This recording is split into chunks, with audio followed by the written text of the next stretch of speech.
Well, good morning again.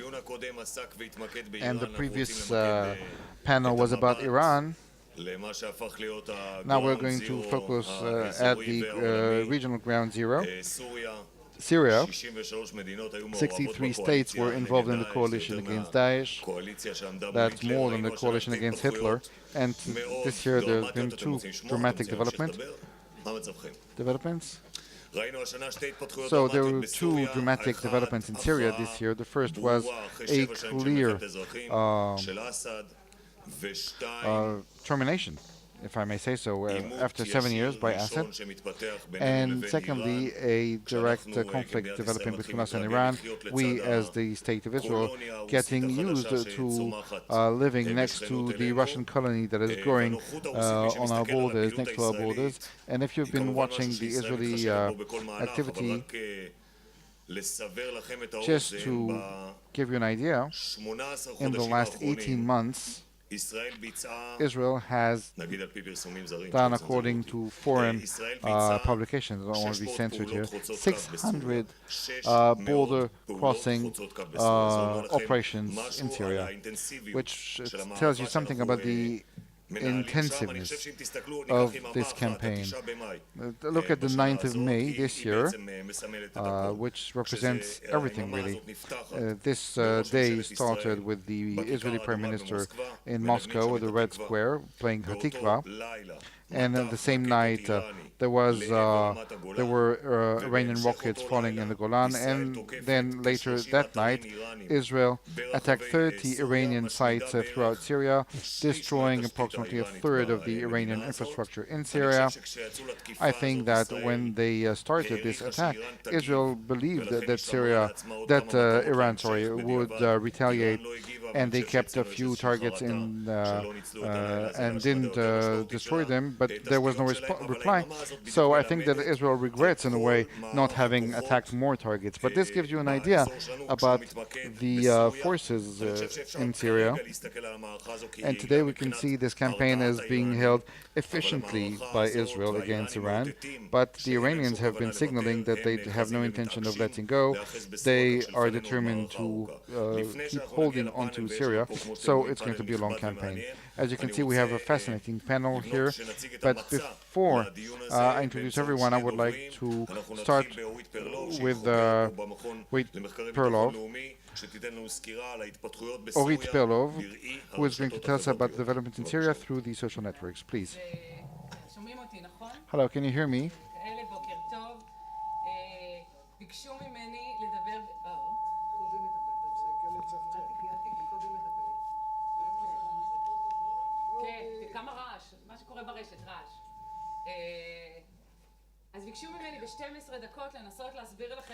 I was asked in 12 minutes to speak about Iran in 12 minutes, and I'm going to be very, very fast. I'm going to speak very, very fast, and I will use bullet points. I'm sorry, we may have more time to expand and elaborate later on. I will start by saying, before I go into the only Arab state which is obsessed with Iran even more than Israel, and that's Saudi Arabia. Before that, I would like to say that, in principle, the Arab world is not really dealing with what the public believes about Iran. There have been some campaigns in Israel, but the Arab world, well, the press doesn't deal with Iran. They deal with internal problems. And if I think of the three non-Arab countries or states in the Middle East, Israel, Turkey, and Iran, Israel is being set aside almost entirely, and between Iran and Turkey, they speak much more of Turkey, because the Arab world still sees the political Islam as its main enemy, regardless, no matter how much Israel and Saudi Arabia and the US are going to try to influence everyone. The Arab world still sees the political Islam as a clear and present danger. to its stability. Not Iran, not the Iranian hegemony. So Turkey, if I take everything in a relative way, trying to give you some sort of context, Turkey is visible more than Iran in the Arab press.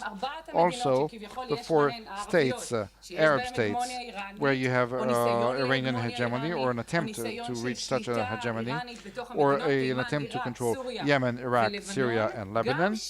Even in those states, you would expect that they would see the Iranian hegemony as some sort of existential threat, and no.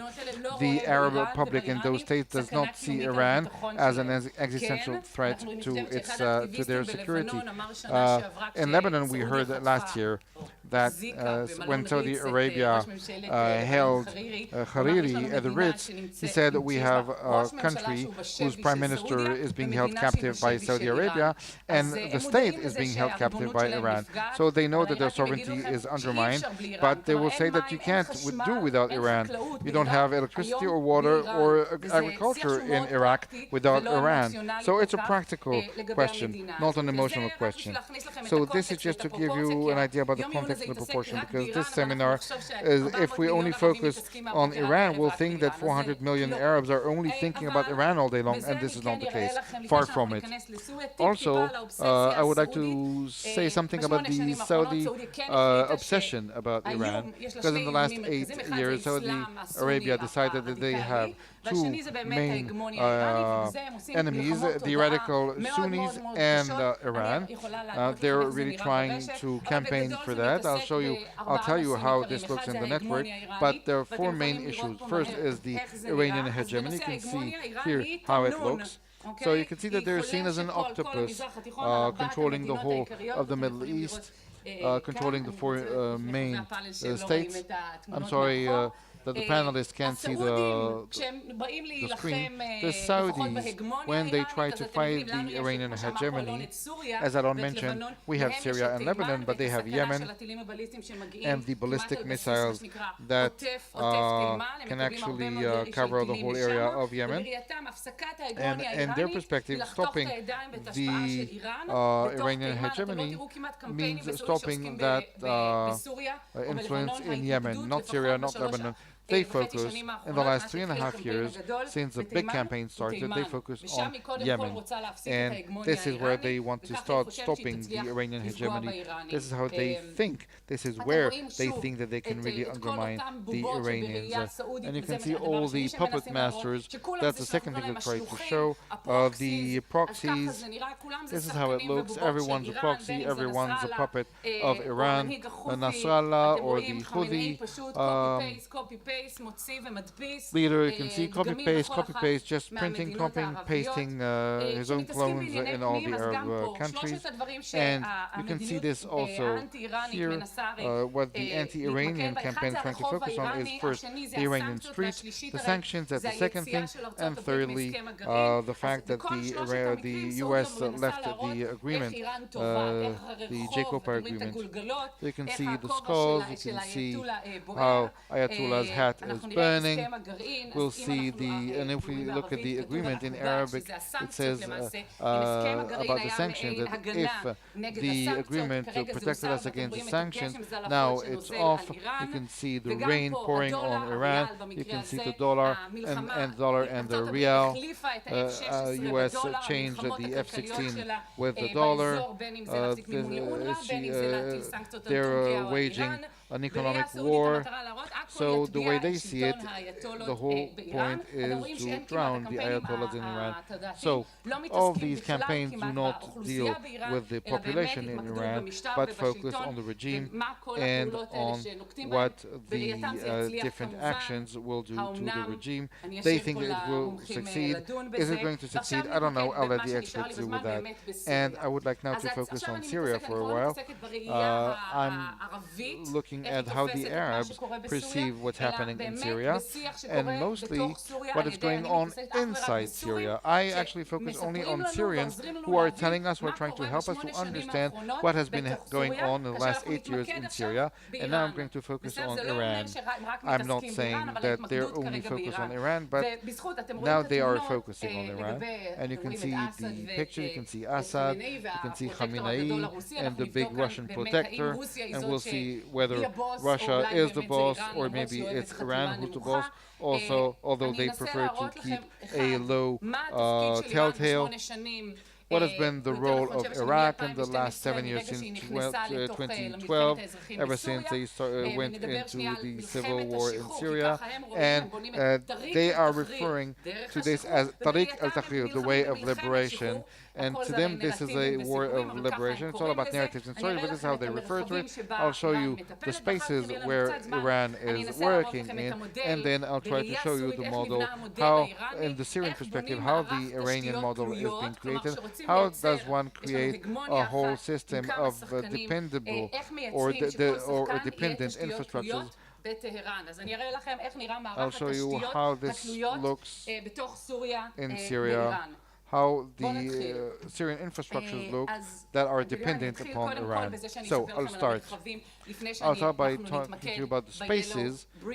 Before I go to speak, I'll move to speak on the yellow brick road and how they are creating with the Shiite militias. I'll try to show you how it looks. Anyway, first about the three different spaces. The spaces that where Iran is not only the one that manages or wages the wars of liberation, but also determines the different paces and itineraries. First, 2012. By the way, guys, there's no Russia in Syria. There's no US in Syria. Only Iran. Until 2014, the coalition came in. 2015, it was the Russians, but then the Iranians came in. The first thing that they focused on, they refer to it on the network as the heart and the veins. Khaleb, Homs, and Hama.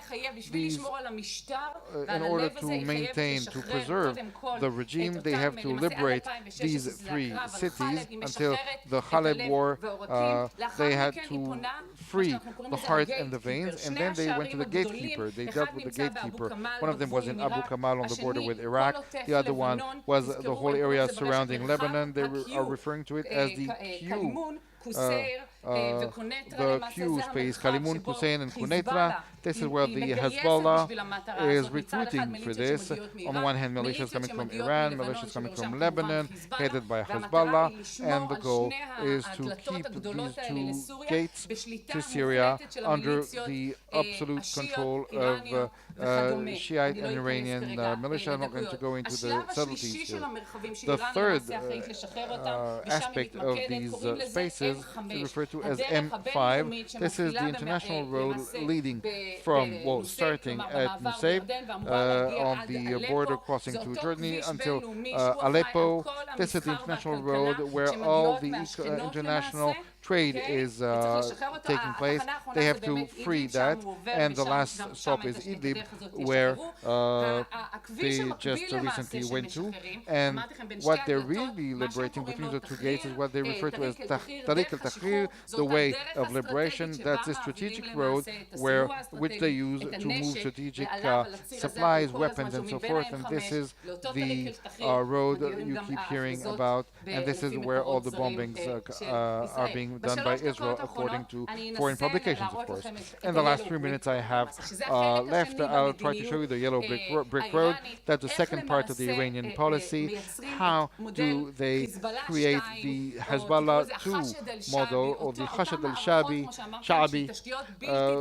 those infrastructures which are dependent upon Iran. This is what they're trying to create, infrastructures that will depend on Iran in a way that everybody accepts that and not even doesn't necessarily understand that those infrastructures are dependent upon Iran. You can say it's Iranian, it's not Iranian, it's Shiite militias coming from Pakistan or whatever. I can show it to you here as well. You can see how those roads actually look like. Lots of different names coming from different countries, different states, but in the end, what unites all of them is what I've shown you here, sorry, is the yellow banners, the yellow flags. No matter, regardless of what the Russians say or the Israelis, you can see Azanabu, Liwa from Pakistan, Tamayun from coming from Afghanistan, but they all look the same. Those flags actually show us the way. You don't need to be an expert to see that this is the yellow brick road. You can see the same themes repeated by each of those militias. And the structure is a pyramid, and I'll finish with this. In 2012, when Assad's army collapsed almost entirely, Iran created two bodies, the NDF, National Defense Forces, that were one, and the LDF, the local defense forces. These were bodies that, according to estimations, included 90,000 or 50,000 Syrians respectively, and their goal was to stand side by side with the Syrians. We remember Sistani, who had to publish a fatwa about that. That happened in Syria as well. These are two bodies, and we should say this here. These are Syrians, yes, Syrians. But having said that, those who fund and train and consult, because today the Russians don't have soldiers, just contractors.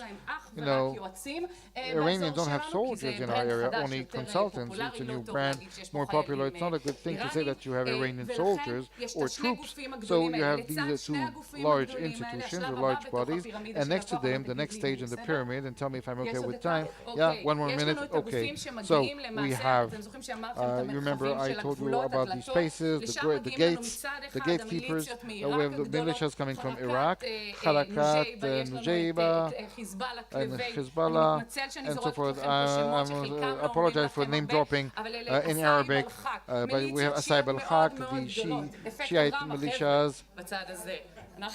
גם מדברת מהר וגם אורות, וקודם הרעשים. אמרו לי שאני אחראית להכניס אנרגיה. Yeah, I was told that I was supposed to bring energy to the room, so I'm trying to do that. Sorry about that. שיעית או שיעי? יסבירו לכם את שיעית. זה פה, אבל יש, לדעתי בדקה וחצי אני לא יוכל להסביר את הרציונל האיראני. הכי ארוך זה הפאנל הזה. הנה, שיסביר את הרציונל של איראן באזור שלנו, בסדר? להסביר רציונל שלי אני לא מצליחה של מדינה. Okay, I can't even explain my own rationale, so to explain the Iranian rationale, it's impossible. Anyway, I'll only say that you have large organization militias from Iraq and large militias, you know, Hezbollah, but you also have, you can see it here, Azul Fakir, Abu Abbas, the large brigades whose role is to maintain and to guard the borders of those spaces. And you remember that there were some heavy bombings in Lebanon in 2015 and 2016. Without clearing the area around Lebanon, this would have continued. The only ones who managed to do that were the Hezbollah. So, and they are sitting there and they're guarding that area, that space. And next to them, we also have another export or import in this case, which comes from the exile, Afghanistan, Pakistan, the Zainabun and the Fatamayun, two very large militias coming from that area, from Asia. And what they do with them, in fact, it's a whole industry which I'm not going to go into the details of laundering militias. They actually capture in Beirut airport people, and they give them Syrian uniforms, and there you have Syrian army. No militias, nothing else, nothing foreign. Once they come into Syria, they wear the uniforms of the Syrian army. So everyone's Syrian. Everything I'm showing you is Syrian because they're trying to be vague. They're trying, it's very easy to say that they're all Syrian, even if they're not. And I will finish with that. I will only say that in order to strengthen these forces, whose name I've been dropping. In order to strengthen them, you need mercenaries. Sometimes when you want to protect Shiite troops or populations where you have Sunnis, then you bring mercenaries, you pay them per day, and I'm sure that we're going to hear about that more today. I will just show you that the Saudi campaign does not forget about Israel.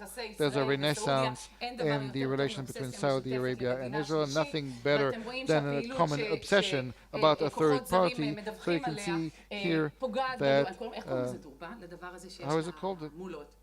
Well, they have the mullahs, Duba, yeah, Duban, Turban, oh yes, Turban. Okay, so our shootings, when we take off another radar, another UAV, you can see this here, this is the Iranian symbol, and I will finish with that and give the floor to the real experts to elaborate.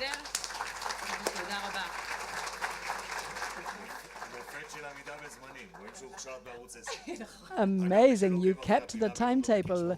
Anyone who's not following the Kirschenbaum London program, oh boy, you're really missing out on something. Now let us continue and focus on the presence of the Iranians in Syria, and we're going to do that through Dr. Ephraim Kam, Colonel in Reserves, a senior research fellow at the INSS. Dr. Ephraim Kam.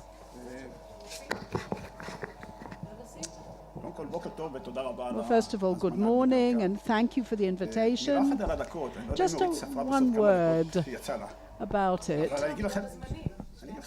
Listen, I just wanted to say, I got 12 minutes, and someone even said I might get a bonus of another, but I think that if the Iranians knew that we're only given 12 minutes to talk about it, then that we really find ourselves in dire straits. At any rate, their presence over the last 4 years, I'm going to give 5 bullet points vis-a-vis that. First of all, it's an innovation from the point of view of the Iranian whole security concept. It's the first time that they are sending forces to fight beyond its borders. And it is hundreds of kilometers away from the Iranian border. It's the first time. So have they learned how to fight at such remote distances from their home? That's an important point. Another issue is there's an intervention here, which are new missions as far as they're concerned, but they are all interconnected in the Revolutionary Guard and an external force. We have to take all this into account. At some point, there were sort of the regular army sort of forces who were fighting before, but now these are Revolutionary Guard forces, and they need to really protect and defend the regime there. This is the first time that the Hezbollah is activated here in Syria, but not against Israel. It's an innovation. In other words, a Shiite aspiration, and that is their main intervention. The assumption is that in Syria there are about 30,000 Iranians, 90% of them in the Shiite militias, Revolutionary Guard, and the actually infantry that were there are about 10%. We're talking in the past 2,000 to 3,000. And a new innovation, that is the corridor. They wanted a kind of ground corridor from the Iranian border through Iraq, through Syria, that could reach even Lebanon. In other words, to transfer forces and first-class weaponry, whatever is needed, they can do it. But if we look in hindsight at that corridor that was activated in the past, I think it was more sort of something that was planned big, but unfortunately only something very minor came out of it. It's not a real sort of traffic like they wanted. It was sort of something that disappointed as far as they're concerned. Now, why are they intervening? The aim is for billions of dollars. And the people are complaining about that. They've lost there are a lot of fatalities. We're talking about thousands. They're actually announcing the names and notifying people, publishing the names of the higher ranking officers that have actually died. They wanted a stabilization of the Assad regime. In 2014, that was the hardest year in Iraq and for Assad. But I won't go into the detail. about it, but I will tell you how important Assad is important to Iran. After all, they don't really have friends around the world. The only friend that the Iranians have is the Assad regime, and therefore it's very important for them for various reasons, but it is because they're their only friend. And it's very, very expensive. After all, look at all the fatalities, the money, the arms that were invested in it, and it is all because he is their only friend. It's also important for them to create some kind of military impact and force, because if, for example, Assad is toppled, at least they'll be able to continue building their presence. They're building a Shiite presence in Syria. I'm not quite sure how it can be activated and operated, but that's also, they want to have some kind of influence, so that whatever happens there, they want to have their step in the door, their foot in the door. They also want to strengthen Hezbollah. Now that already interests us in Israel. They want to see what the actually estimate what their actually front is going to be through the Golan Heights, their front all the way against Israel. They want to have forces deployed. They want to deploy them and spread them so that they'll be able to have be able to affect us and harm us as best as possible. Another reason for being there. Iran wants to build its presence in Iraq and in Lebanon as well, the neighbors on both sides of Syria. Now, if they can actually have a main center of importance and influence, then they can influence Iraq and Lebanon. And that's a sort of an old asset of theirs. In addition to that, it's very important to build their military capability and the Hezbollah's military capability. Let's not forget, 30 years ago, the Iran-Iraq war ended, and things haven't changed, but the world has changed, and Israel has been strengthened, so they want to improve their capabilities, and those of in a non-combatant way, but also, of course, their military capability as well. And so they want to see how, with remote control, will they be able to actually activate their forces and to learn as much as possible from the Russians. What they did with the Russians, they created a couple of headquarters, sort of operations rooms together with the Russians, and there the Syrians are sitting, the Iranians, the Russians, and Hezbollah. They're all congregated there together in these headquarters, and they want to see what they can do together, and they also want to learn a lot from them. After all, Russia is not Iraq. And now the last point. Having a stronghold in Syria enables them to actually be able to meet other challengers, the United States, ISIS, and other things. And I think these were their main aims, to stabilizing their presence there. Now, I spoke about the Shiite militias, and Orit also spoke about them. I'd like to expand on it. It's not a new idea. The Hezbollah was established in 82 by, as the first Shiite militia. But this actually does go back, I think, 2,000 years. The Roman army was built on foreign militias, not only the Romans. So in Iran, there's a new idea other than the Hezbollah, and most of their force in Syria, 90% of it, are these foreign militias, and they are commanding the Shiite forces. So inter alia, amongst them, it's very important. The most important is the Hezbollah, the most veteran, the most important. They won't do a thing. They, after all, are their proxies. They won't do a thing without the Iranians telling them what to do. So whatever happens, the fact that they are so veteran against Israel is also adds importance to them. Now, when the Americans, for example, were in Iraq in 2011, one of the militias fought against the United States. So they have that kind of background, and they are veterans, and they need that experience. So we've got the Afghanistan, the Pakistani militias. So I think that that is the story of the militias. Now, why does Iran want these militias? Well, for 2 or 3 reasons, really. One reason is because Iran, till this very day, 4 years after fighting, Syria has not admitted that those forces were sent for the sake of fighting. They simply say that they're sort of building sort of military force. They don't say that they're actually fighting. So it's a kind of cover-up, because they don't want to be accused of the fact that they took part in such a horrendous genocide that took place there. And don't forget that all these fatalities were actually shared by these militias and by the Syrians and the Iranians here.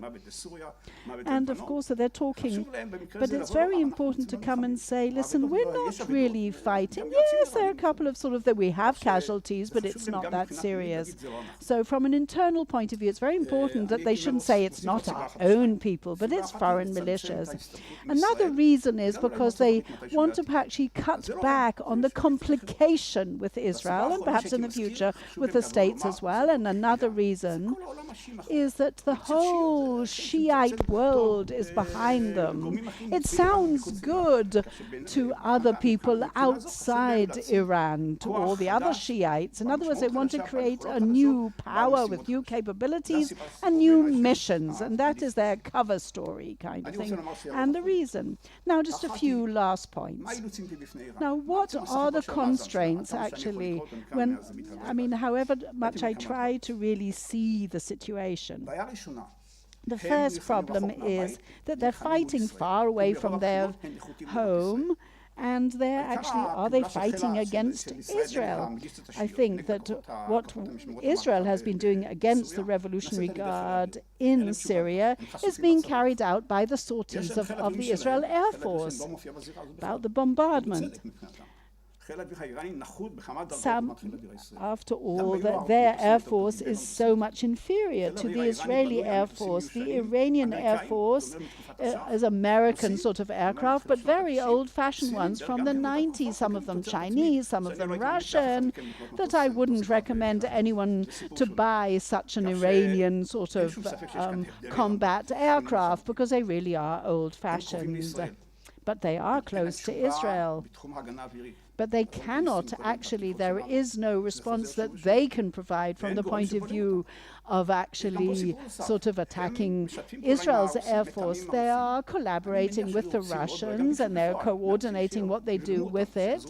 They want to be helped, either per se or in forces or in weaponry, but it's a kind of game that the Russians are not actually playing into their hands with, and they're not providing all this that the Iranians want. But there has been pressure to extricate and take out the Iranian forces from Syria. There are other people who don't like it. The Turks don't like it either, because they really want them to be. And what will happen when there is some kind of arrangement in Syria? Will they become the victims of it? Will they be asked to then leave? Now, what will happen to the Assad regime? At the moment, his situation is a bit better than it was 6 months ago. But is his future promised? We have to remember that in Syria, there are legions of Syrians who actually hate the Sunnis and the Kurds, and even some of the Alawites and the Shiites really detest that regime, the Syrian regime. So where is Iran in all that? They could also be a focus of such hatred. So therefore, the question is, let's say the Assad regime does survive. Will it not become more and more of a burden rather than actually an asset to the Iranian people? And maybe Assad will turn around and say to his friend, oh, thank you very much to the Iranians, but now I'm a big boy, please go back home. And each of you will get some kind of award or medal. It could happen. It hasn't happened as yet, and the agreement that was signed this just last week between the Iranians and Syria. In the meantime, it says that in the interim that the Iranians will remain in Syria at the moment. And also, there's also a chance of some kind of conflict with the Trump administration. They don't want boots on the ground there, but it could happen. An additional question comes to mind is Iran is disappointed with Syria. They're collaborating, they're cooperating. But in the eyes of the Iranians, the Russians are sort of pushing them into a corner and becoming the main supreme player, which they were in the past. And they talk to Israel at the highest official levels, the Russians, which doesn't help, and it does not help. And therefore, I think that agreement that was signed last week is a kind of sort of warning light to Syria. We are here. They don't want an escalation. They don't want a war with Israel, but it could happen. The Iranians don't want it, but it could happen by accident. So therefore, if you look at the demonstrations that could take place, where people talk about death to Syria, death to Palestine, that shows that there's tremendous internal pressure that is worrying the actual regime about this intervention in Syria. Now, what does this mean for Israel? The first thing I already mentioned, the Iranian intention is to have an additional front against Israel through the Golan Heights. Whether they'll succeed or not, we don't know. We're trying to push them out as much as possible. It's not easy. The Russians are willing to sort of push them into a corner, but not further than that. So where it will actually, what will actually happen, we're not sure. They're trying to have that kind of front with us, which brings about more sort of precision weaponry that the Hezbollah want to have. The Iranians want to equip them and really give them those munitions. But if all this happens, it could happen. There could be a sort of uncontrollable escalation because each person wants to defend their own interests. And the last point that I'd like to mention here is the United States, the Trump's administration, which is for us more convenient and perhaps more comfortable. They don't want to intervene in the actual, in the field. So if anyone wants to curb the Iranian intervention in Syria, it's basically on the shoulders of Israel and will continue to be on the shoulders of Israel. Thank you, Dr. Kam. The rest of the panel here, Mrs. Orna Mizrachi, and also Mr. CIA officer and former Roule, National Intelligence Manager for Iran at the Office of Director of National Intelligence. השגריר צבי מגן, חוקר בכיר במכון, לשעבר שגריר ישראל ברוסיה, ופרופסור אייל זיסר מיודענו, סגן הרקטור של אוניברסיטת תל אביב. רבותיי, אולי נתחיל באמת מהמקום שבו סיים דוקטור קאם, אולי נתחיל איתך, פרופסור זיסר. כשאנחנו מסתכלים על אסד, והיו כאן כל מיני רעיונות על מה ירצה אסד ומה יחליט אסד, הוא עדיין יכול להתאפס בעינינו כישות עצמאית, כאדם שמקבל החלטות בלתי תלויות, שבעצם נענה רק לתכתיבים של מי as an independent body, or is he a puppet of Moscow? Well, אני רוצה לבוא ולומר לא, אבל נעמוד זה לא, זה פאנל, פשוט יהיה קרוב.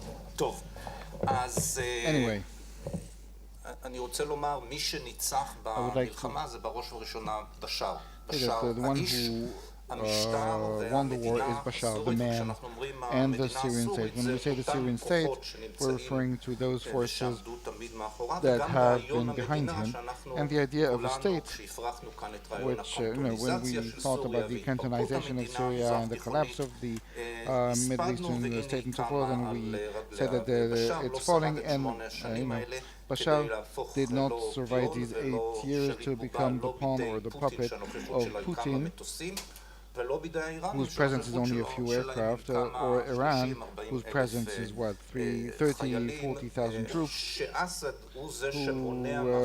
and Assad, he's the one who's preventing them from becoming an occupation army, and all that this entails. So between Syria and Iran, there's a very special relationship that's been going on for 40 years, and since the beginning, it was under the sign of a very stark contrast between a state who is very Arab but very non-religious. Today, it's even more conspicuous, anti-religious, anti-Islamic, and radically so, on the one hand, and Iran, which is Iranian, of course, and Islamist. And this pact has survived for 40 years, and they have been able to maintain that pact even when Assad stabbed the Iranians in the back and signed or was negotiating for peace with Israel.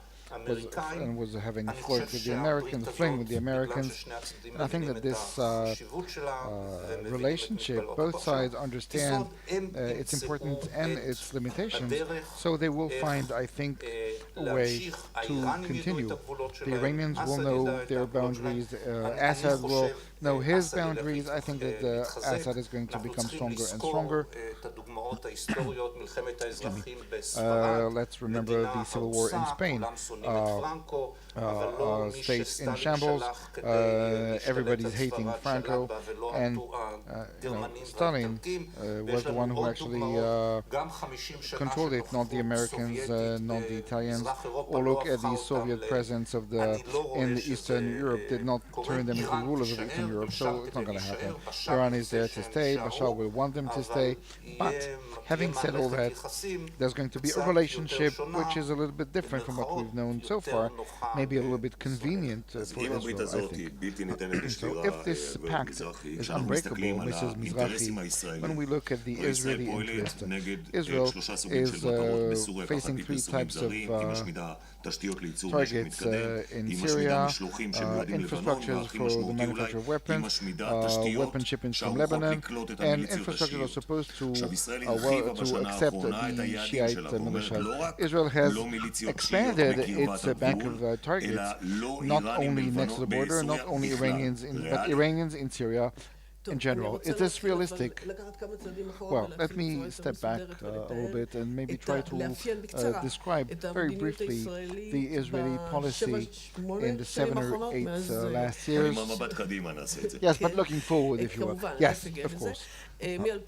So since 2011, there are two basic milestones or basic building stones in the Israeli policy. The first is that Israel does not interfere with Syria's internal affairs.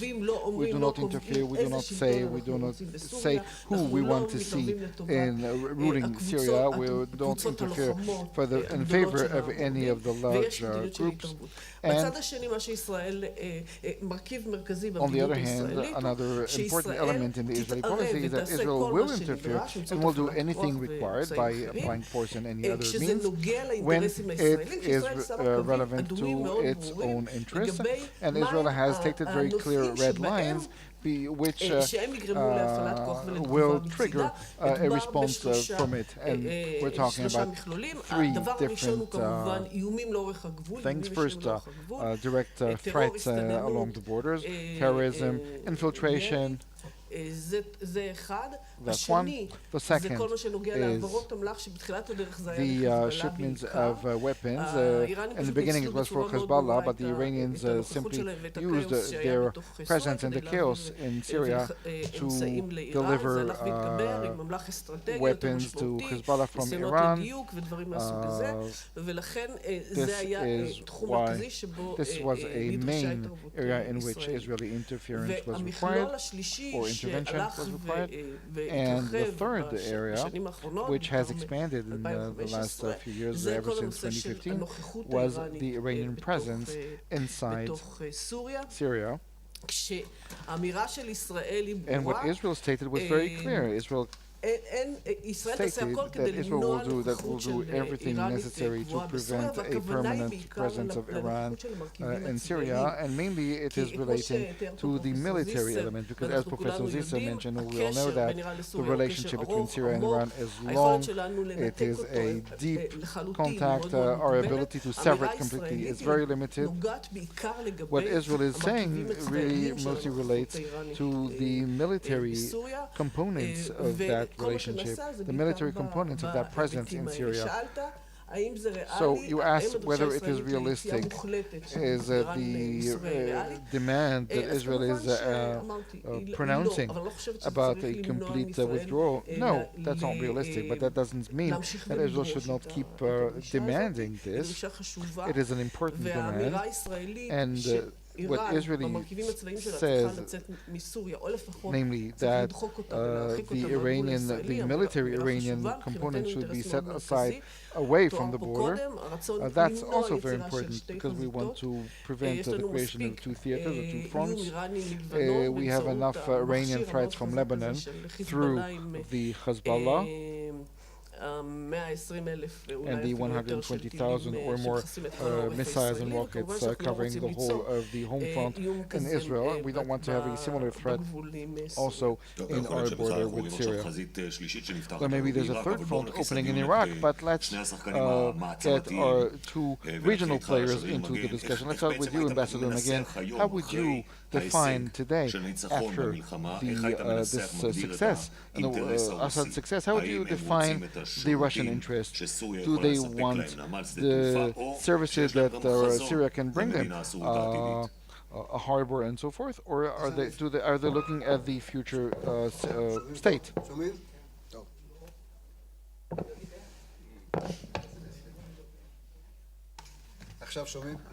Can you hear me now? Yep. Okay. Please speak up, said someone. Yes, I will try. Anyway. Okay, Russia, before I get to what Russia is looking for in Syria today, that's interesting in its own right, but let's just a word about Iran in the Russian context. First, in a reality where there's now an attempt to try to settle, or Iran has become the focus of international interest. All the major players globally and regionally are now looking into this agenda. So this is becoming a major Russian headache. What to do with the Iranians? Are they an asset? Are they a liability? And because the answers are complicated. So what is Russia looking for in Syria? Well, there are several theories: business, a harbor, opportunities, an empire maybe. And all of that is true, but the main reason is mainly that Russia found itself in a big distress with regards to the American and European pressure and the sanctions related to the Crimean problem in Ukraine. So they're trying to offset. It took them 3 years to stray in Syria so far without any result, hardly. They didn't get the opportunity. So Russia is really now threading through the mud of Syria, because after 3 years, a war was supposed to end within a few months. It's becoming a liability, and the Russians believe that this damage was caused by the Americans, because they didn't let them reach some sort of settlement. Without settlement, there's no end of conflict. Without end of conflict, there's nothing. So that's one thing. But in all that, there's also the Iranian question, because the Israelis and the Americans have put this in the center of their agenda.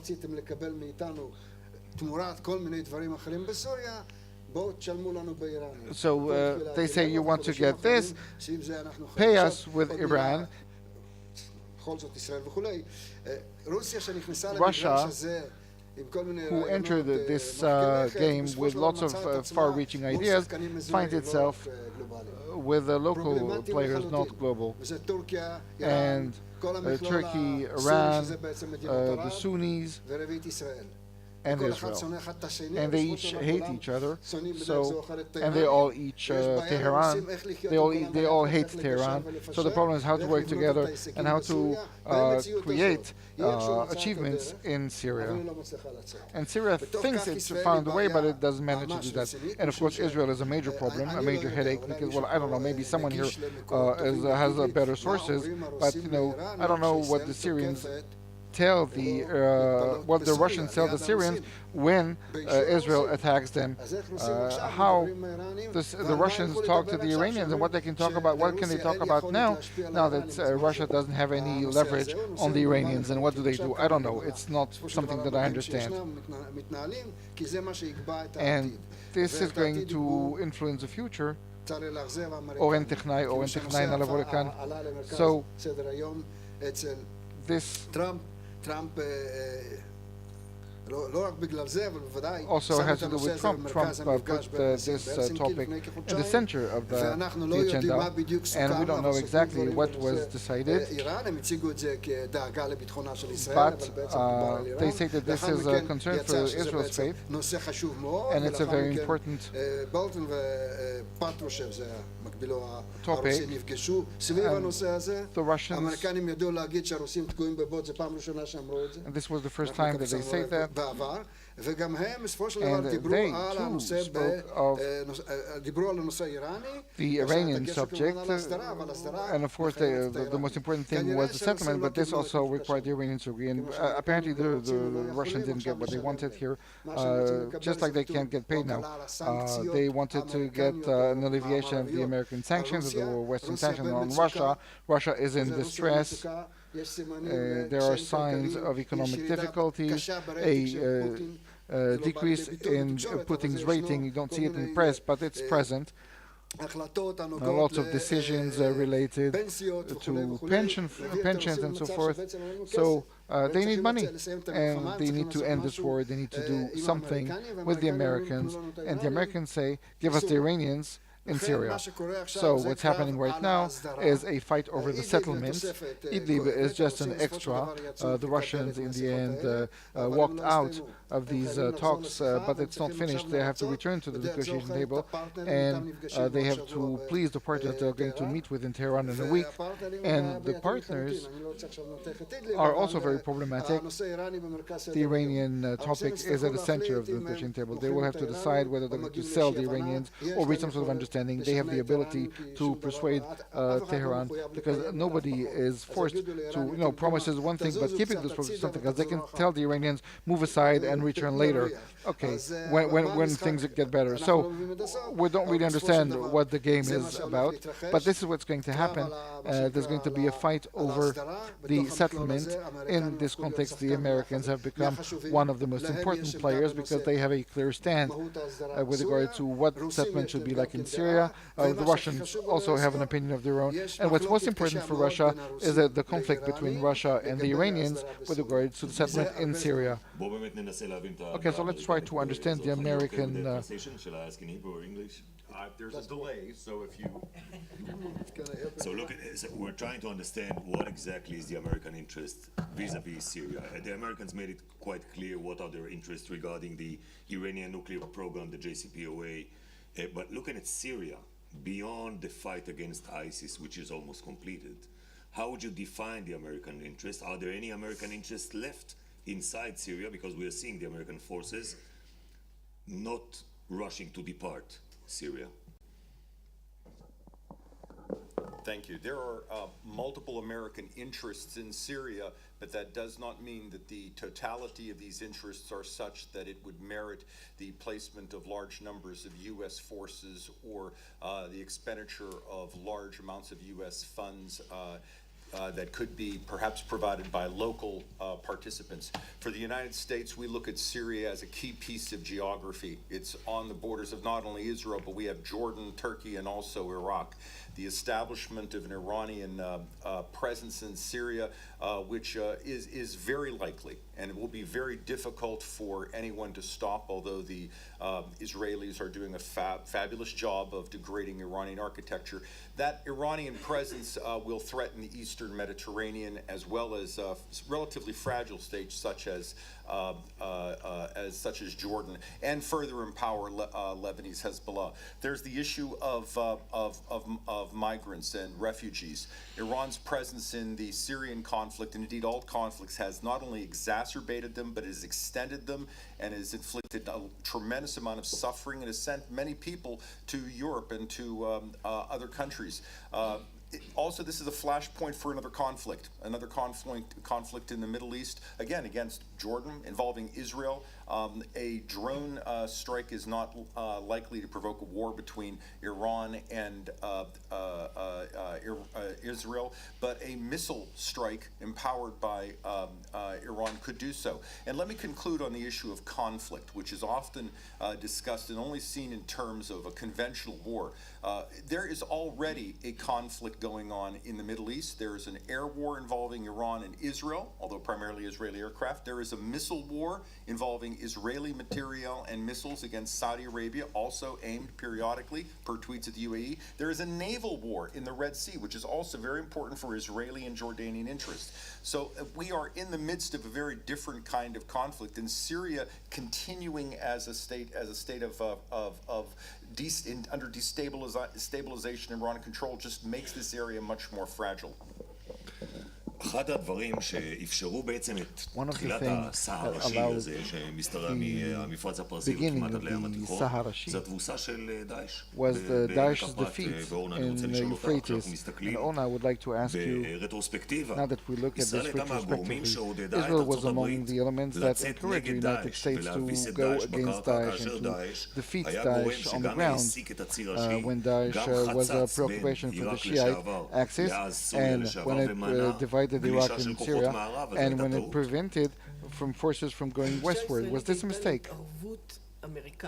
Well, I think that it is true that the main threat at the time was coming from Daesh, and that dilemma, there was a dilemma with regards to what is the greatest threat? Is it Daesh, or is it the fact that the Assad should remain in power and the Iranians should be behind him? And this dilemma still accompanies the Israeli policymakers ever since. It's very easy retrospectively to say that we were wrong. I don't think that this is the right thing to do. And I'm saying, let me repeat, it's a question that's been discussed, that's been dealt with. At the time, the American intervention was important for Israel because when there's a foothold of the U.S., that means that someone is going to take care of the Israeli interests better than the Russians and the Iranians, of course. So there was some sort of decision, some sort of backing from the U.S. to Israel. And of course, the fact that the Americans helped Daesh at the time was something that was welcome because Daesh was also a threat, but the Iranian threat was also perceived as the threat number one. It was very hard to predict and to prophesy that this would lead eventually to the extended military presence, or the, let's put it this way, the efforts on the part of Iran to establish a military presence, a significant military presence in Syria. At the time, when it was discussed, the question was always raised, what is the alternative to Assad's regime? Is there a better alternative to Assad? Because what Israel was looking for was its basic interest, is that Syria, since we have such a long border with Syria, what Israel is looking for is stability, some sort of stability. And the Assad regime before these incidents was a very stable border. Yes, but it's a regime that suffers from the lack of legitimacy. So, Ambassador Magen, could you tell us about the Russians? Do they have a personal commitment to Assad, the man, or do you think there's a possible scenario in which they keep the Ba'ath regime with Sunnis, a Sunni leader, to establish some sort of international legitimacy, but get rid of Assad? What do you think? Just please speak to the mic. Well, I think that they don't really care about Assad, the man, personally. There was a time when they were willing to give Assad's head in order to remove the sanctions against them, and throughout the way we could see that they were always willing to find some sort of settlement without Assad on a personal basis. It could be anybody of any one of Assad's people or anybody else. There was a lot of work being done about a new constitution, where things were said very clearly. For instance, commitment to future democratic elections and removing the Russian force and so forth. So this means that Russia doesn't really care about Assad himself. But, of course, there's been developments. He survived so far, and for now, he's a main player among the parties involved in Syria. So they're not going to touch him for now. But whenever they get the opportunity, I think they might, as long as they keep the power that they wish to keep. And to what extent does he really control things, Professor Zisser? I think that their deployment is now just like into 2011. They have two divisions facing us in the borders. You have people wearing Assad's uniforms. Does he really control these Hezbollah people who are dressed with Syrian uniforms? Or is he trying to create friction in the villages against Israel? Well, I don't know if controlling is the right word, but undoubtedly there is a process in which he's increasing his control over the state as a whole, going from a situation like Amos Gilad said, that Assad 2 years ago, he controlled a quarter of the state. He was president only by title. Now he controlled only a quarter of the state. Now he controls 75% of the state. You have Idlib and you have areas where the Americans are in control, but this is pointless. There's no point to the presence of the Americans among the Kurds or Idlib, and eventually these areas will return to his control. He controls the border crossings. So it's a gradual process, and of course, like as usual, we try to turn a blind eye, but he will return. We try to ignore that. Maybe he will not return to what Syria used to be in the past before the riot started, but he will return to a situation in which he controls more and more these spaces, and it's his people who are there, and Iran and Hezbollah are much more set aside. And with your permission, I would just like to make one comment about what was mentioned here. It's quite amazing to see that Iran and the US have entered Syria for the same reason. Iran went into Syria. Syria came into Syria to protect Iran, and Iran. Well, I don't know that if Obama knew that Daesh would stay there, he would get more 9/11s. I'm not sure he would have left for this. When Iran went into Syria, remember, Daesh was sitting in Baghdad and was trying to go forward, and Daesh reached Damascus and the suburbs of Homs, and the Iranians estimated then that Syria can cause the collapse of Lebanon for them. So this was one thing. So they both reached the area, came into the area, seeing the same problem. And we're talking about Iran. It's not Iran. You have the Revolutionary Guards, which are leading this project, just like those who lead the American project in Syria are the agencies. And we're not quite sure that in the White House they see just things like the CIA or the Pentagon, but we're not sure that Rouhani, what he represents, sees the same things, sees things similarly as the Revolutionary Guards, for whom a Sunni project is a survival project. Okay, so now on the eve of the Battle of Idlib. If I could just pull back for a moment. There is no question whatsoever that the Supreme Leader knows why he sent the Revolutionary Guard into Syria. He sent the Revolutionary Guard into Syria to sustain an ally, to prevent the collapse of a state under Daesh that would threaten some of the most holy shrines in Shia Islam. He sent them in to protect Lebanese Hezbollah.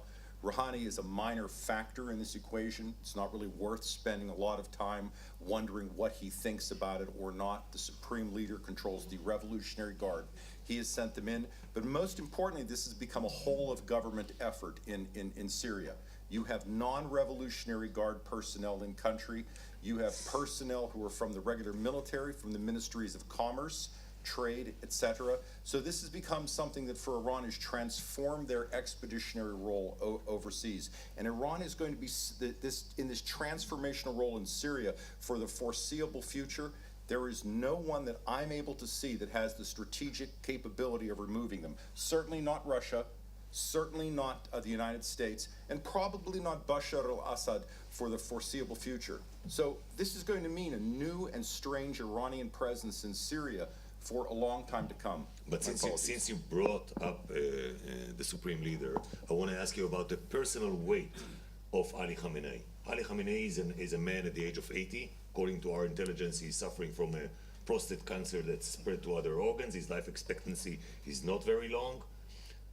There will be an influence on the Iranian position in the region once he departs? It is very unlikely there will be a change in Iran's position in the region after the Supreme Leader leaves. Your previous panel correctly stated that he has established an architecture in the selection process for the next Supreme Leader who will choose someone that will be hardline and will be someone who must have the favor of the Revolutionary Guard. But for Iran's external interests, they now have the capacity to influence from the Bab el-Mandab near Yemen to the Eastern Mediterranean to the Strait of Hormuz. You don't give that up easily or without tremendous pressures against you. The world is not applying those pressures. So if I'm the new Supreme Leader, I would say Europe doesn't seem to really care. There are occasional comments, they will discuss it in Tehran, but there are no pressures being discussed by Europe or the United Nations against Iran. And Russia has protected Iran's presence in Syria and Yemen in the UN Security Council. So for the next Supreme Leader, I see no reason why he would want to change this. And still, despite what you're saying, Al-Khamenei is still one of the forefathers, the founders.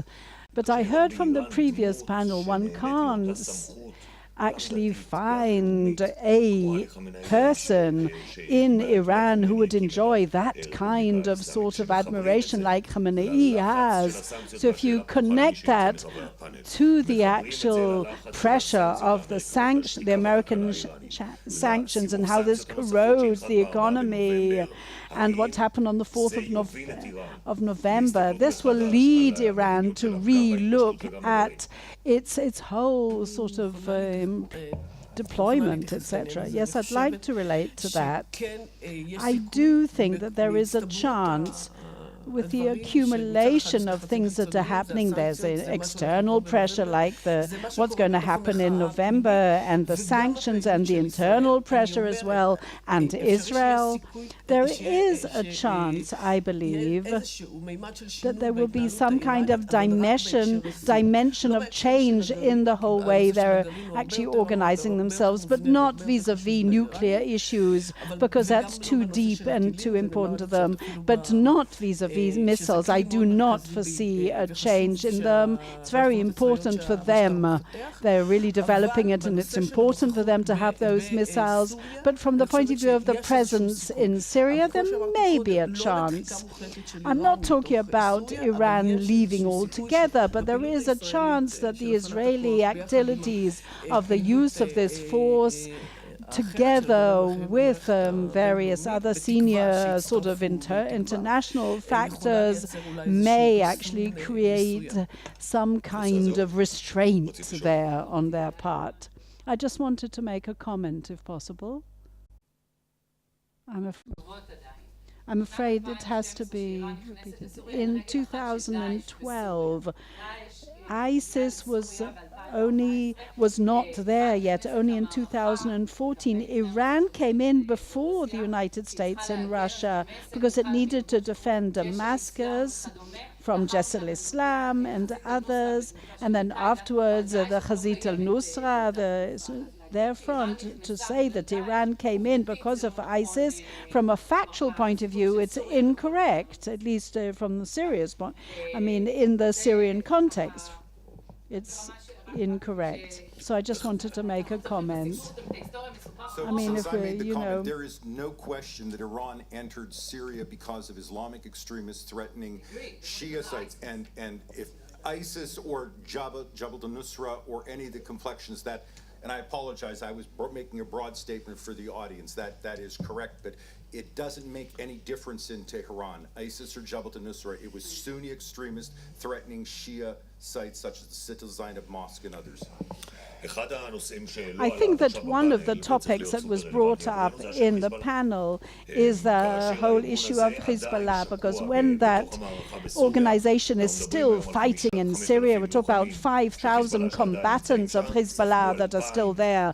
They've had at least 2,000 fatalities, and that's pretty tough for such a small organization. And the fact that we are saying this is now 12th year of a quiet and a lull on the northern border, that means that the Hezbollah also prefers the friction away from the Syrian border, doesn't it? We seem to always forget that the Second Lebanon War started following a pinpointed provocation of Hezbollah against specific people. But after all, perhaps the government of Israel, after all, they're the ones who embarked on that fight, although they didn't realize perhaps that it was going to be such an escalation, but that's what they did.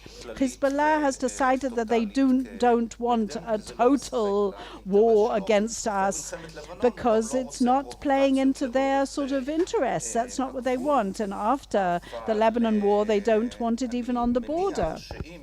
But I assume that if on the Syrian front they do have a chance to have some games and provocation, they will try. But it's marginal in Hezbollah's vision that is positioning itself in other places when it is struggling for the stronghold of Lebanon and other places. In the Shiite, for example, community in Lebanon, it's not easy for the organization.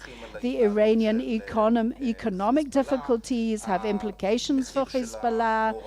The price of being involved in Syria they will pay the toll for that long term. I think that no one, no Assad or Hezbollah,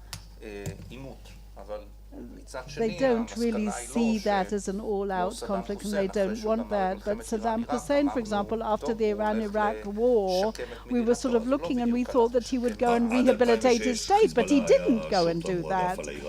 So I think the proxy, it's very easy for the Iranians, but after all, Israel is somewhat reticent to actually act in Lebanon. Everyone seems to be sort of somehow deterred. What could make the Shiites use the Hezbollah? This is why we arm them. The Iranians will say, when are they going to use them against us? Basically, I'd like to know. Well, it's very difficult to assess when they're actually going to be used as a proxy to fight against Israel, if it happens at all. But it's hard to say when. I think that, they have succeeded up now. They've built an enormous force beyond our northern border. And there is a kind of balance of deterrence. We've got a full cover of our home front. They can actually attack us. We've got to be on our toes with that, and no one wants to reach a sort of extensive, real war against Hezbollah. From the point of view of Iran, their existence of the Hezbollah with their capabilities as a factor that deters Israel is their main role as far as I'm concerned. So therefore, I'm not sure that there may be a reason for something to break out in Syria, but I don't see us doing anything before that. That we'll have to sort of, I'm sure it'll have to be a lot deeper and more extensive before Israel does anything, but I don't actually see it happening in the near future. I think that their main force, the main reason for Hezbollah is to build this deterrence against Israel. I'd just like to say one general thing about Israel's capability of deterrence against Iran and Hezbollah. The Hezbollah will never say it openly, but undoubtedly in Iran and with the Hezbollah, there's a tremendous admiration for Israel's military powers. And I think, different from what was said in the previous session, the important factor in the eyes of Iran that deters it is Saudi Arabia, not Israel. But I actually don't fully agree with that. I believe that the regional threat to Iran is Israel after all. I mean, they really see us as the little Satan, and they know our connection with the United States, but they do see our superior military force. And look what happened up to now. The Iranians cannot react to what we have done up to now. They tried with the drones, but even that failed.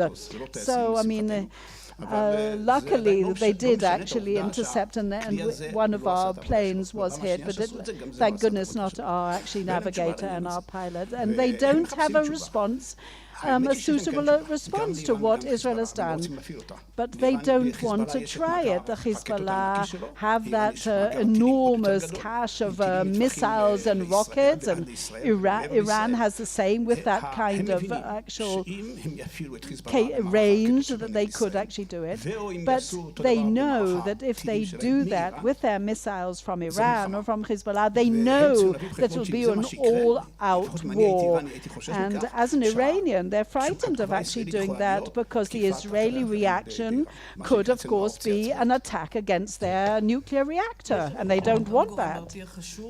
Another deterrence factor is that they could go into Lebanon, and that in itself could really deter them, and it will be a lot more forcefully than in 2006.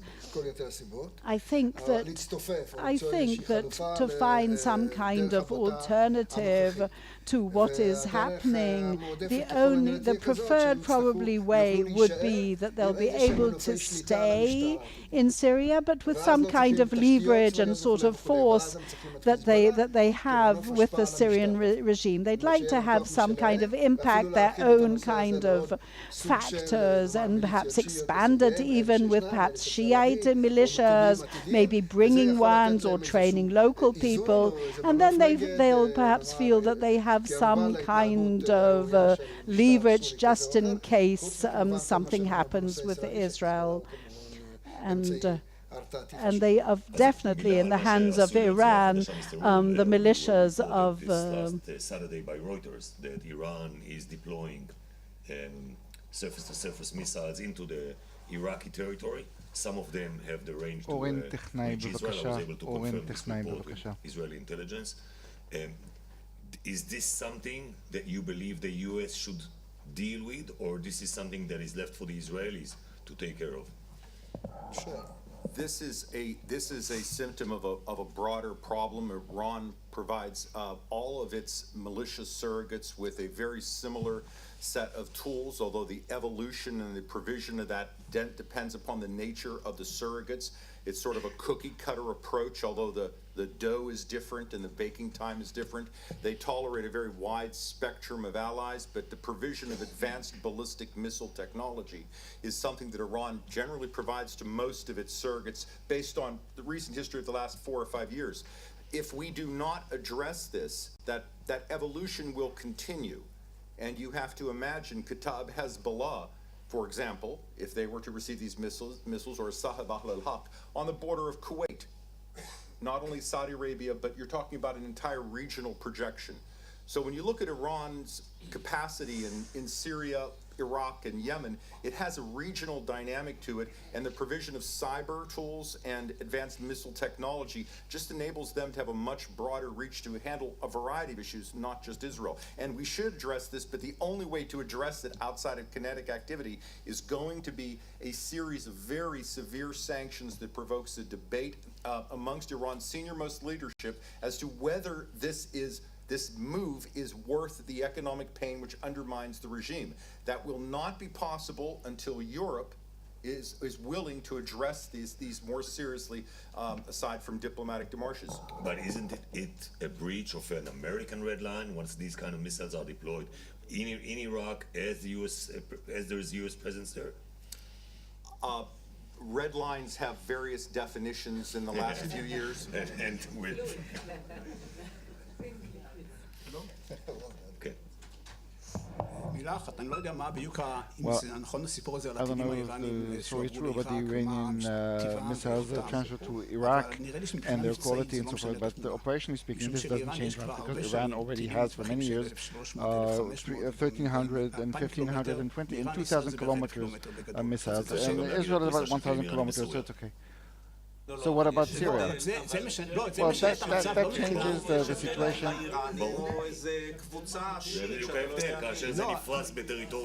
Yes, but when it's deployed in a different territory. No, I'm saying that this is not about the operational, but who shoots them? Okay, so if they launch missiles from Iraq, they can say it's not us, those crazy people in Iraq. Okay. In the event in May, the Iranians did not admit that they launched the missiles to Ramat HaGolan, but there were talks in Iran that these were groups, factions, and this was quite efficient, by the way, because this gives you an idea about what the campaign between us and Iran and Syria will look like. It's not going to be an all-out war with Iranian missiles dropping on Tel Aviv and we attacking Tehran, but we killed Iranians and they responded, and we don't kill Iranians anymore in Syria.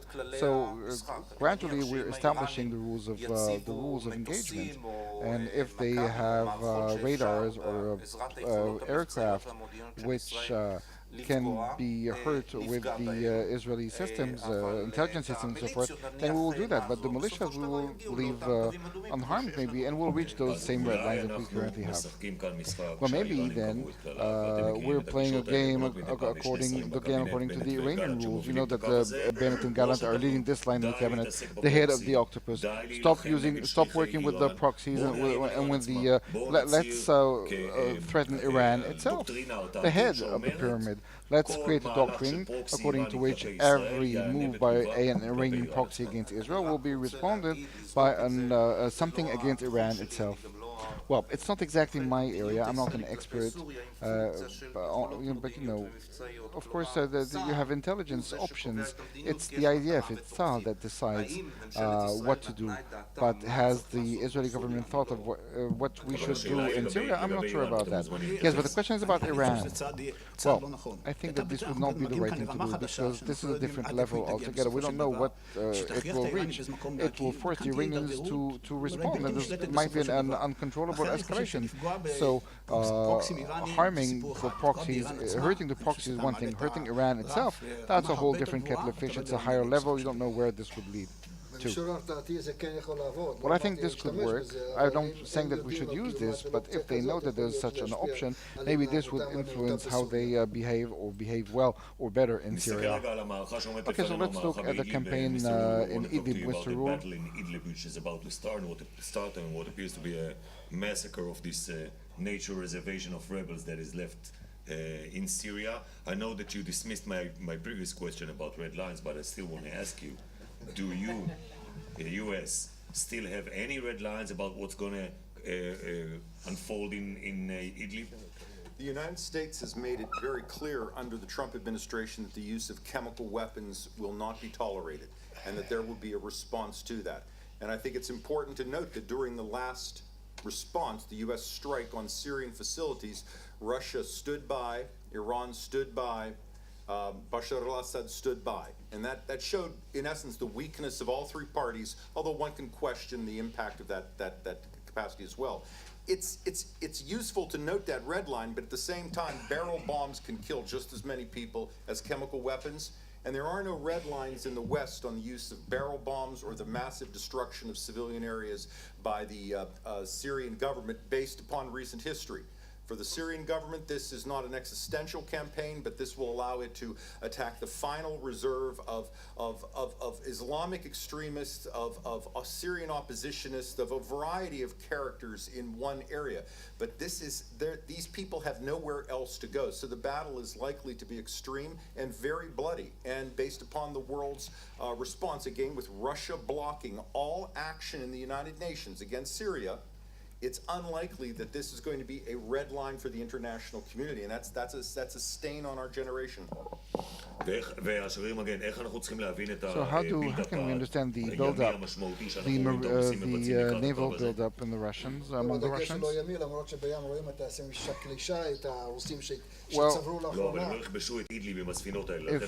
are they going to take Idlib with these ships?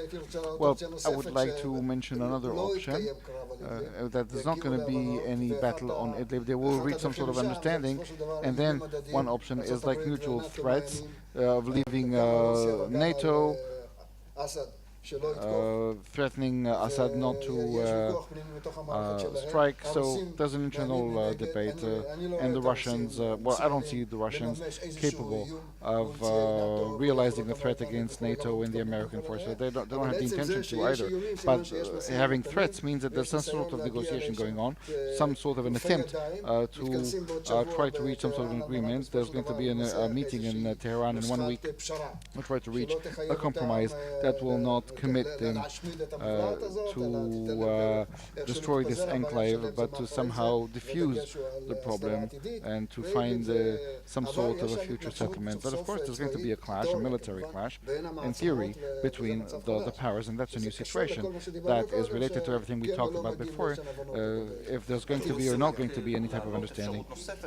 There's one other possibility, in that in Idlib we'll see exactly what happened, the same thing that happened in Daraa, because that area was controlled by the opposition, another area was even controlled by us, there were some American guarantees and Jordanian guarantees, and everything just out of the way without no casualty, and the Syrian flag was wielded again. Yeah, there was significant bombings in Daraa and in Nawa, and casualties. Yeah, but Idlib is being controlled by Al-Qaeda. I'm sorry, we can't hear speakers from the audience because they're not using a mic. Terribly sorry about that. Yeah, but they are opposed to going against Idlib. Yeah, the Turks are going to close the border, so we'll see refugees coming to the border and trying to pass and not being allowed to. Yes, because the Turks are against, because the Americans are threatening, and the Russians don't know because they want to get the highest price. Well, anyway, we're looking at different scenarios against Iran. I'd like to suggest a new line for this debate, and that's the dialogue.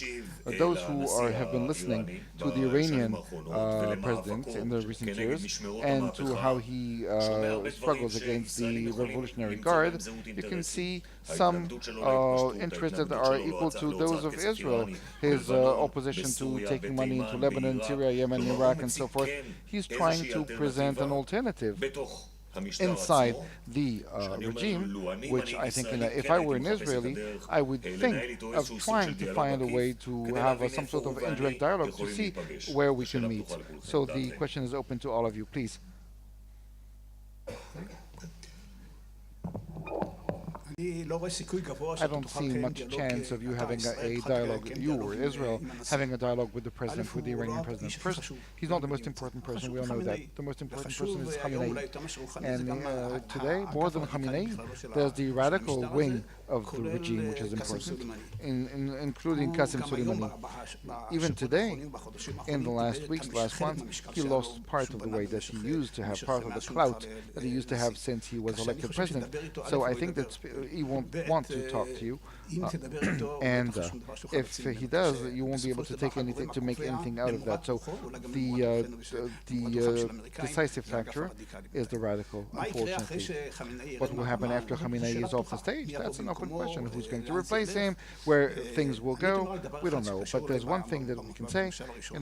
We mentioned that in the first panel. It is my personal opinion that when Khamenei gets off the stage, and nobody knows who is going to replace him, but whoever it is, he's going to be weaker than Khamenei was, at least for a long time. There's going to be some power struggles.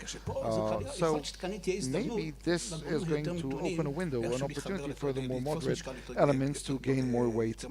I'm not sure about that, but there's going to be a change on that. And finding a way to talk to them right now, I don't see that coming. I don't see that happening, except the nature of the regime changes not only because of his demise, but because of American pressures or economic pressures. Maybe this might open a window which is not open yet. I can only join Ephraim's opinion. I don't see any chance of a real dialogue right now.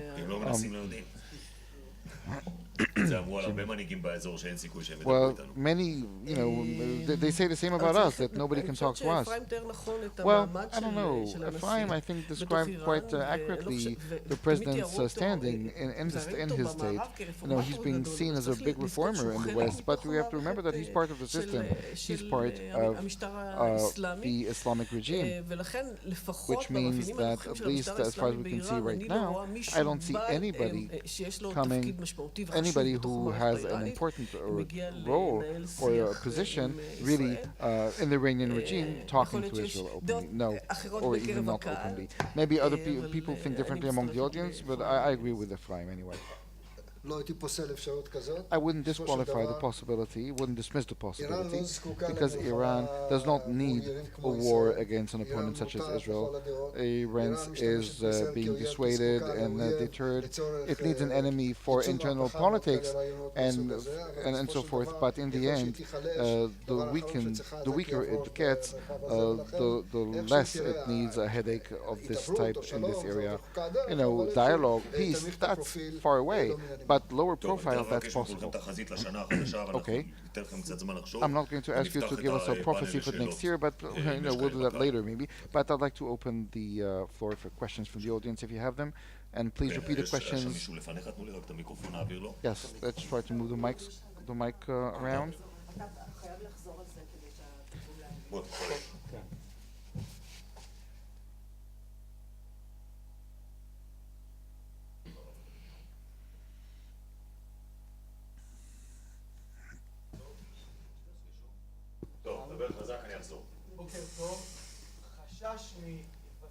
Okay, the question will be repeated by the speaker because we can't hear the questions from the audience. Sorry about that.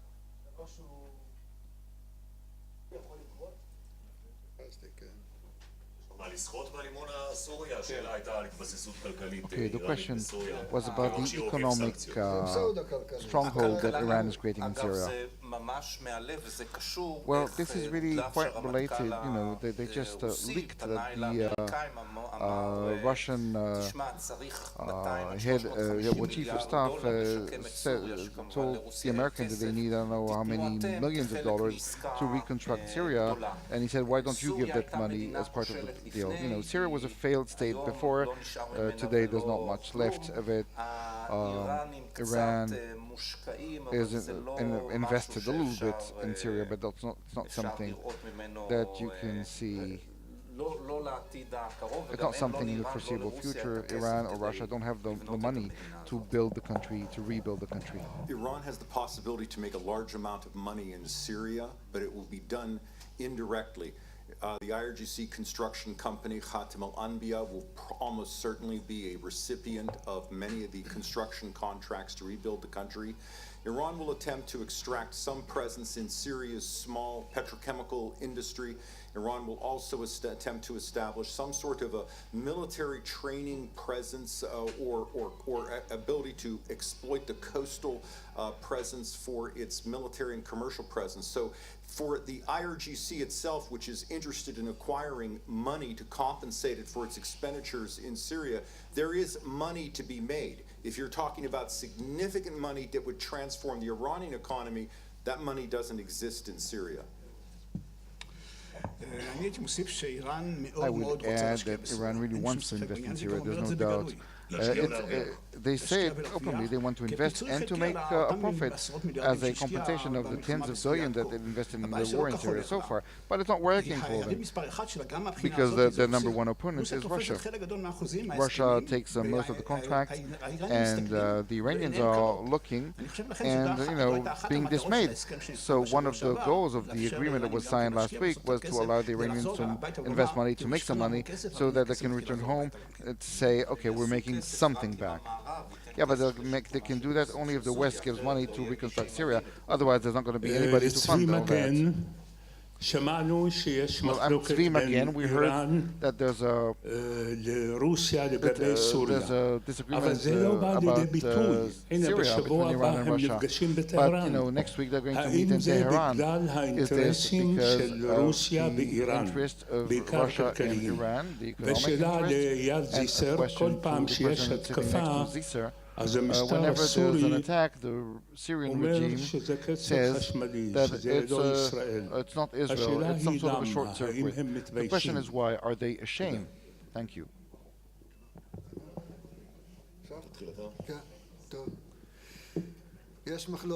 Okay, well, yes, there's a disagreement. In Russia, you have different opinions about Iran.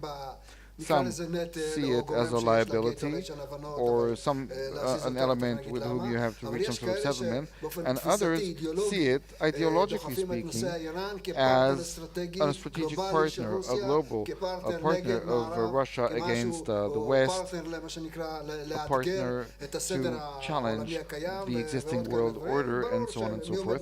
Naturally, those who are behind them are not so weak, not so few, and maybe this also has an influence on the Russian positions. This is seen in Syria, in the whole disagreement about the future of Syria. Russia thinks that it has to have some sort of control with a weak local regime, and we've seen, they say that openly they want to create a federation, to divide the state in some way, ethnically based or not ethnically based, and create a weak regime so that Russia can sit there and control everything. And the Iranians want to do something completely different. They want to create their own empire. They want Syria to be part of that empire. It's another Arab state which is going to join the empire, and they want to control everything. So this is the disagreement, and now they're trying to bridge that, but basically Russia did not really suffer from the fact that Israel occasionally attacked, occasionally 600 times in the last 2 years, but nothing was said about that. Russia doesn't really care. Russia would be happy to cooperate with the US and with the other players in order to reach some sort of understanding about moving Iran away. On the other hand, Iran has problems with the West, as we said. So basically, the problem is to realize that, yes, there's a disagreement and there are different opinions, but this disagreement eventually will bring them to, well, at best, there's going to be a compromise, or they'll just be moved away. Would you like to answer the second question, maybe? Yes, it is my opinion that whenever Israel, when it is said that Israel has attacked in Syria, well, the Syrians actually say so. Like with the nuclear reactor, Israel didn't want things to be known, nobody knew, and the Syrians were the ones who actually said that officially. They reached a conclusion, everybody knows about the power relations, everybody knows about the facts. So Bashar doesn't have the problem that the Israeli Prime Minister has of opening the Ynet or any other website and see what people think about me. I was attacked. Oh, okay, I'll have to go to war for that. No. So they just say that openly. This concept that has always preoccupied Israel. No, אבל בשנה האחרונה אנחנו רואים But in last מדיניות year, קצת אחרת, we've seen ואנחנו a רוצים different לשאול האם policy. בכלל יש That's why I'm תוקף asking, למושג is the שמאוד whole משמש את צה"ל, concept that שהוא מרחב Tzahal is ההכחשה. using אנחנו תמיד אומרים אנחנו the נפעל space of ונשאיר את אסד denial. במרחב We're going ההכחשה, to וכך do הוא לא something יצטרך and להגיב. allow לא. Assad a בשנה space for האחרונה denial. כמעט No, כל תקיפה in the last year, משמעותית של every חיל האוויר, attack, every significant ואסד attack מותקף by לא the רק Israeli מהאוויר, Air Force, לפעמים and גם לא Assad מבין is being attacked מאיפה not הוא only מותקף, from אבל the שהוא air מותקף but מהאוויר. also הוא from מודה. other areas. But whenever there's an airstrike, he actually announces that. Yes, and I believe that maybe in a year or 2 years, Iraq, like, yeah, he will shoot on our bases in the Golan. But anyway, the Syrian perception is that we're weaker. That's what they think. We are the weakest part. So we're going to hurt Israel in different ways. That's the Syrian explanation, that every time that we abuse them, as they say, they don't respond. Okay, so we're here. And let's ask, is Israel going to act against the missiles in Iraq? And he said, the Minister of Defense, the Israeli Minister of Defense, said that Israel does not limit itself from answering or responding anywhere else, not just in Syria. November 4th, we'll be extending the sanctions.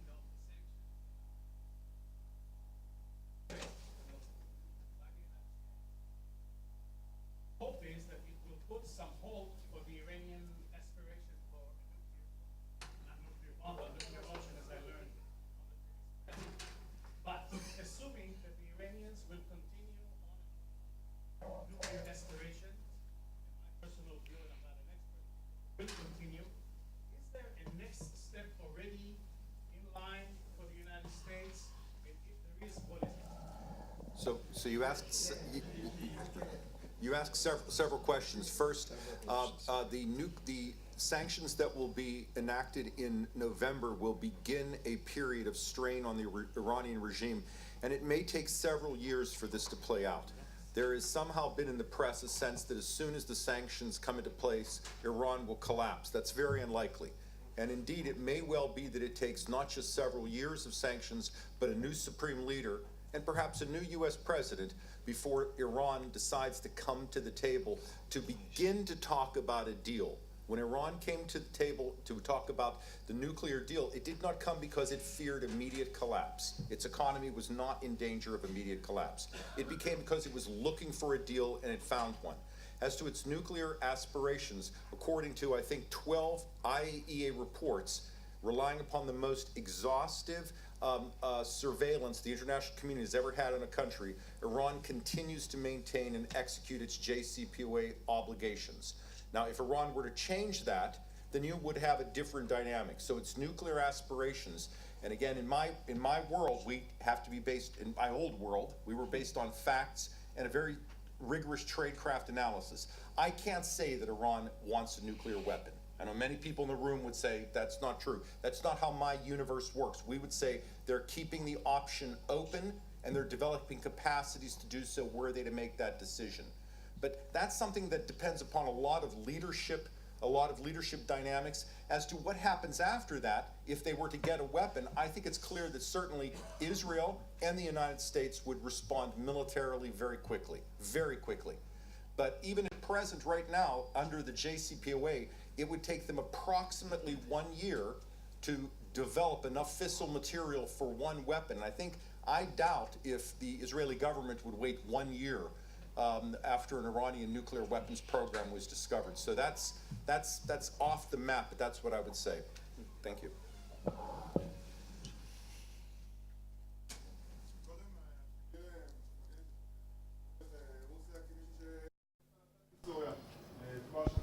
Hopefully they'll repeat it because we can't hear.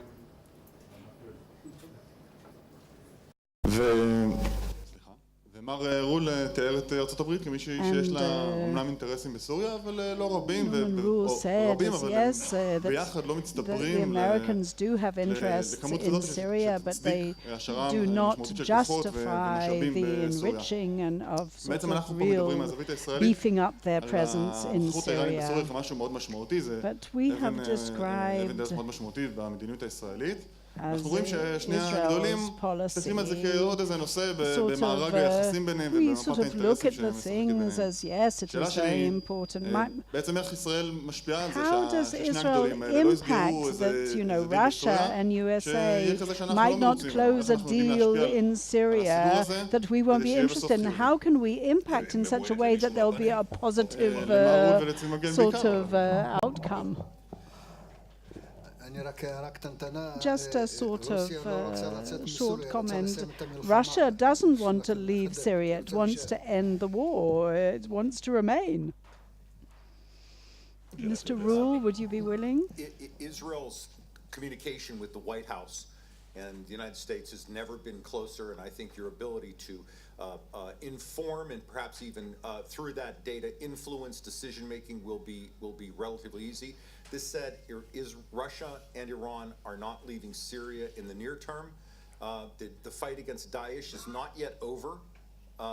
Idlib, the follow on that will determine a lot of how the world, to include America, thinks. And we have to think long-term about also where the Turks are playing in Syria. The Turkish presence is a lot farther south than anyone thought it would be 10 years ago. And this will also change that dynamic. So my personal crystal ball tells me this decision will depend upon events which have yet to take place, and therefore in the end this could go in a number of areas, but I think you can count on three things. Unlikely, based upon what I know today, you're going to see a massive US troop presence. Unlikely you're going to see any significant Russian withdrawal. Unlikely you're going to see any significant Iranian withdrawal, although that position may change to shape a new environment. I'd actually like to add something. You asked about what can Israel do and what is it doing vis-a-vis this context. Well, what it can do and is doing is that it is having a very clear discourse with the Americans and with the Russians vis-a-vis these topics. Of course, the topics are slightly different when you talk about that discourse. And Israel wants the American presence, despite what Mr. and perhaps because of what Mr. Roule said. It's a very important component. We want that presence because we know that they're restraining the Russians and the Iranians there. So the main sort of stabilization factor is Russia, and the discourse is ongoing with them, and it is on different levels because Russia is a central factor and very important in of course in Syria. And I think that what was mentioned beforehand about this tension that exists between Iran and Russia about the continued control and what Syria is going to look like in the future and who is going to have more of an influence on the regime in the future in Syria from a military point of view, from an economic point of view. That's a tension that can actually be played with, and thanks to the discourse with the Russians, we can actually perhaps impact. Yes, the Americans definitely said that they would precondition their exit from Syria, from east. We said that that would be the last card played. They would only sort of leave then. Will they remain there in the meantime? It's a bit difficult to guess. But it's still something that is on the table, and only now various American emissaries have arrived, envoys, and I'm sure that that is one of the topics that's going to be discussed now, because that's definitely one of the cards on the table with the Russians, against the Russians. Yes, I think that, yes, we definitely are one of those factors, because, yes, Israel could actually detrimentally affect the Russians' interests. And, yes, you know, at the moment they say, hey, if you don't do things our way, we may actually instigate a sort of escalation in the whole area. So that people are very wary of it, but I don't think the Americans are going to stay a long time in that area. But I think the Iranians are there, Hezbollah are there, so there was an agreement signed. After all, the American security vested interest is what will dictate the situation. And I think, and it's not whether it's convenient for Bibi Netanyahu or not. I remember when they recommended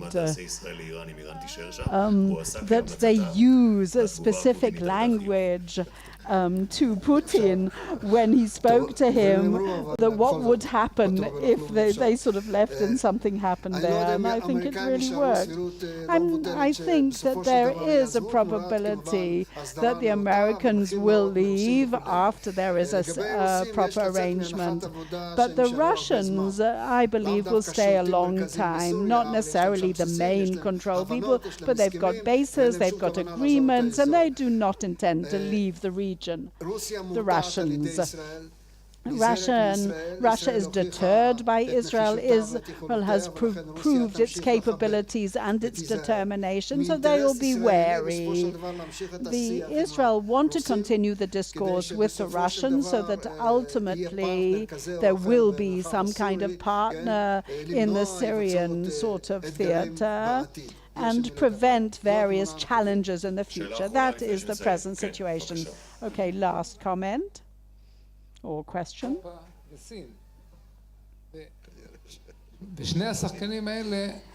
These two players, what are these two players' interest remaining in Syria? I think he mentioned China, and I couldn't hear the rest of it.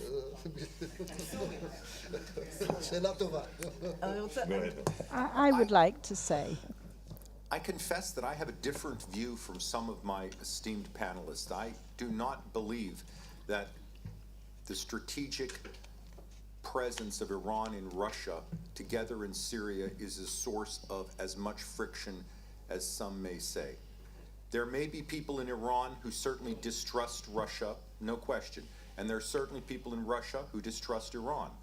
But when you talk about the leadership and the military leadership, my suspicion is that where they may have differences on tactical approaches as to the aggression of operations and activities, in the end of the day, they're not uncomfortable with each other's presence. And I'll conclude by asking two quick questions. Have you ever heard Russia complain publicly or press Iran because of Iran's support to Lebanese Hezbollah through Syria? Second question, have you ever heard Iran complain or press publicly of Russia's security or military support to the Syrian government? In the end of the day, my view is I think they exist on different levels, and as long as they stay on different levels and the actions of each side don't restrict their options or challenge them, I think that this relationship can continue. As long as they have a shared foe, United States, a shared enemy, basically, he's saying. What I'd like to ask, the Europeans and Chinese, do they have a main role to play here, would you say? Yes, the Europeans do want to actually participate. I don't think that people are letting them sit at the table, but the Germans, the French do definitely want to. I haven't seen a continuation of this manifestation of their desire. The Chinese are volunteering themselves, they want to be part of this arrangement, and they even want to be part of the payment for the rehabilitation of Syria. They're willing to do, even sort of get dividends as part of their ongoing ongoing policy of establishing themselves in that region and arena, because that's what they'd like to see themselves in the future as doing and being there. I think that France, Great Britain, Germany, I'd like to say something. I think that vis-a-vis the Iranian presence in Syria, they listen, they're attentive to us and our anxiety about missiles and other things. They're not involved as yet, but I think more could be done in order to try and integrate them into the sort of the pressure of trying to get Iran out. They're not going to bring boots on the ground there, but we could bring them into that. But there's a problem. The main problem in Syria in the near future, and I assume after the Idlib battle, will be the rehabilitation of Syria. That's the next thing on the chapter, sort of on the agenda. So after all, they're the ones who absorbed the refugees, and now they want to get rid of them, and they need to rehabilitate Syria. So their interest of being involved is actually pretty low. No one wants to have to pay that expensive price that of the toll, millions of dollars, hundreds of millions of dollars that it'll cost to actually rehabilitate Syria. So I think that there's a very low probability of them being actually involved. I mean, now, next week is the Jewish New Year. What is your short forecast for this year? I'd like to relate to something that we didn't bring up. We spoke about the dialogue or the lack of dialogue between us and Iran, but I think we should talk about the lack of dialogue between Iran and the United States. And I think that that's because of the radical camp of the regime, because Khamenei, I mean, he doesn't want to talk with the Americans except about the nuclear sanctions, etc. And that's the way it's always sort of still is. So as long as Khamenei is still in the government, and if his sort of hardliner replacement will be similar, then they won't have a dialogue with the Americans. Do you see things continuing in Syria with this friction next year as well? It's very sad to say, but I think that this will continue. I don't see, I mean, this was the whole title of this sort of whole session. Unfortunately, I don't think that anything is going to change. I don't think that it's going to escalate. And I think there are enough people restraining us, but I also don't see any significant change taking place in this new Jewish year. I'm one of those who believe that ultimately the superpowers between Russia and America, their understandings will dictate things. And I believe that in the next year, we will actually see a lull, and these two superpowers will see some kind of way of understanding, and Iran will just have to keep its sort of head low in anything. I concur with what is said, and I will make one prediction. Bibi Netanyahu and Ali Khamenei will not meet in the next Jewish year. Both of them so.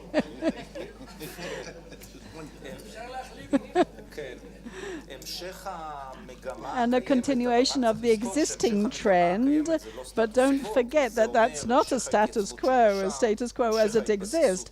I think we will continue seeing Iranian establishment, and I think in a year's time we'll say not a lot has happened, but things will have become more complex if possible.